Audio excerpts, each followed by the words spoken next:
Salutations everyone, and welcome to What Mattered, the show where I tell you what mattered in the news this week. The Kirby cafes in Japan are coming to a close. Sometimes we just dream too big, and other times my lifelong dreams just get crushed in an instant.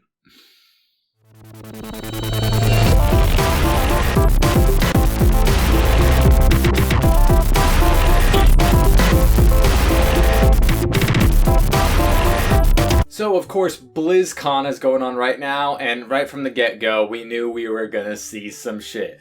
We knew that Sombra was gonna be announced, we got a leak that Necromancer was gonna be coming to Diablo 3, and of course, obviously other stuff for the other Blizzard games, but we did get the official reveal of Sombra, and we got her trailer as well, a little bit of backstory on her. She is a hacker, she's stealthy, she's an offense character, which I don't think most of us were anticipating. Some people early on thought support, some people way long ago thought she was going to be a sniper, and then Ana came out and they were like, oh, okay, so Sombra's going to be something different. Then we thought she's going to have a machine pistol, and then we had that leaked art that obviously turned out to be true, and she's using a machine pistol, so she can cloak, she can throw a teleporter in which she can go to if she chooses, she can stop people from using their abilities, and her EMP special can stop a wide array of people using their ults and abilities. And she looks like she might have quite a big impact on the game that is going to be seeing many changes, not with just character balancing issues, but with a ton of stuff within the game. We got arcade mode, as well as a new map that will be coming out with Sombra in the PTR update coming next week on Tuesday, most likely. And with this new arcade mode comes, it's a brand new game mode. So it's our first new game mode since competitive became a thing. So it's going to have 1v1 and 3v3 kind of competitive matches on unique game modes and unique maps to the arcade playlist. This arcade playlist, you can be any heroes that you want, but coming to quick play soon is going to be a solo hero experience, so no longer are you going to be going up against a team of 4 Torbjorns and Bastion, which is fantastic.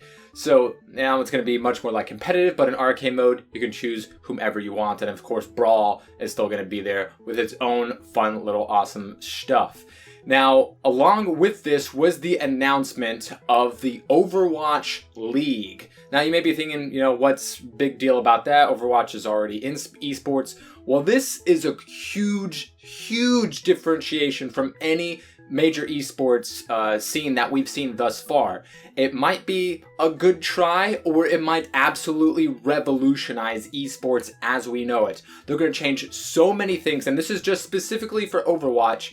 Even though Blizzard has many of other huge esports, within their arsenal, they're going to be starting here with Overwatch, and I assume if it's successful, a lot of places are going to be following suit, where everything isn't just about, these teams that fluctuate rosters all the time, and it's all about pot bonuses. They are going to be changing the game, specifically with Overwatch. They're going to change things to be regional, to where teams are going to be locked to regions and cities, something that esports hasn't done. This is much more of a traditional sports change that they're making to make it more like traditional sports, physical sports, not just with keyboard and mouse. And obviously, this is going to be specifically for the PC, as competitive already is. So there's going to be a combine, so you'll be able to try out for teams that are looking to sign you.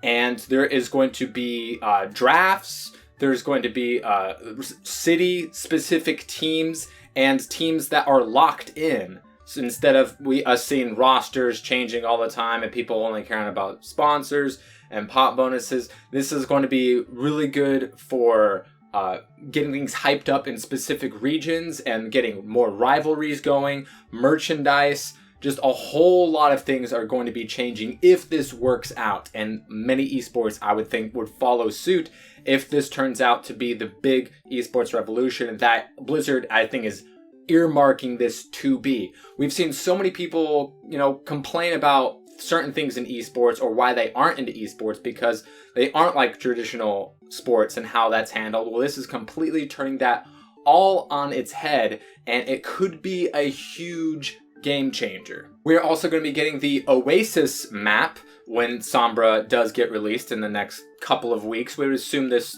cycle to kind of mirror how Ana was first announced, and then she came to the PTR a couple weeks later. She was officially part of the game, so that's going to be great. Can't wait to see how effective she is, if she's going to change the meta that's all about tanks and healers and whatnot.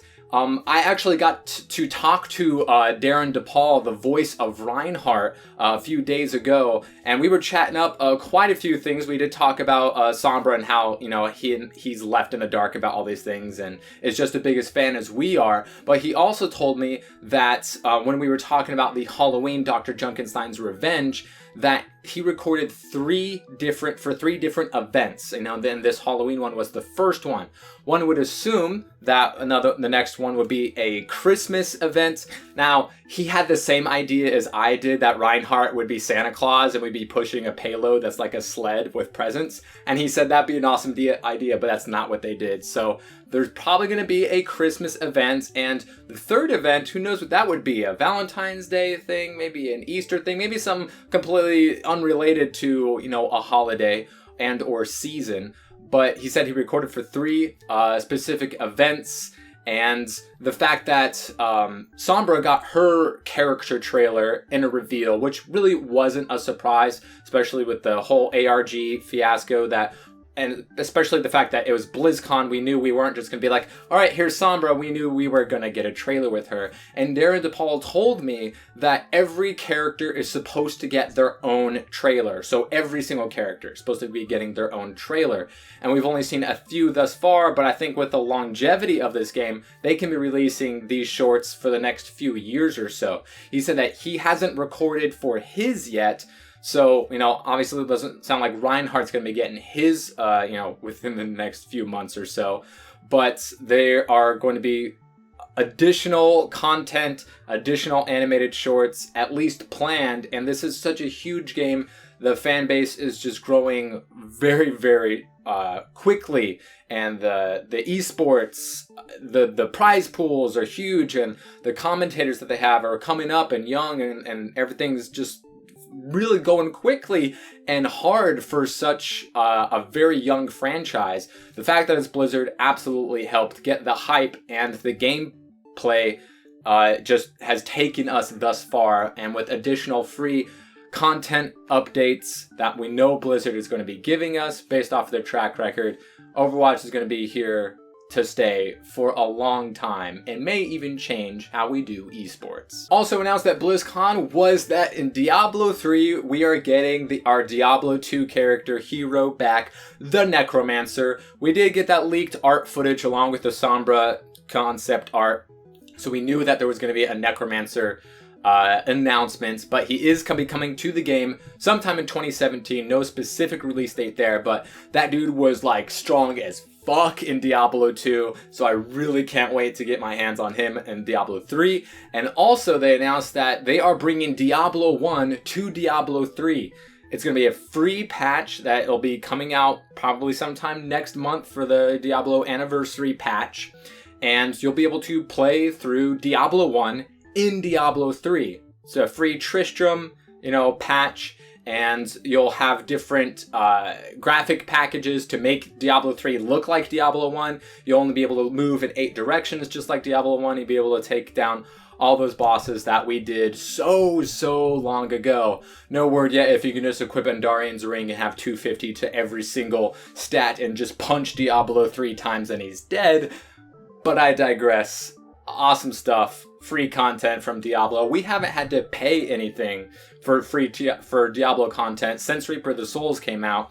And I don't know if Necromancer is going to be part of an expansion, or if he's just a character expansion, if he's going to be free, or if they're going to charge. Either way, they can take my money if they want it, because they've given us so much content for so long. A lot of people were hoping for a Diablo 4 announcement, and I was talking to Michael Go a couple of days ago, who's the voice of Deckard Cain, and of course, you know, he bit the dust in Diablo 3, and he was talking about how people wish that he could be revived for a possible Diablo 4, but it doesn't look like we're getting Diablo 4. I feel like a lot of people were really getting ahead of themselves with that sort of prediction, especially since Diablo 3 has such a huge install base, being one of the top 10 best-selling games of all time. But hey, we can dream, can't we?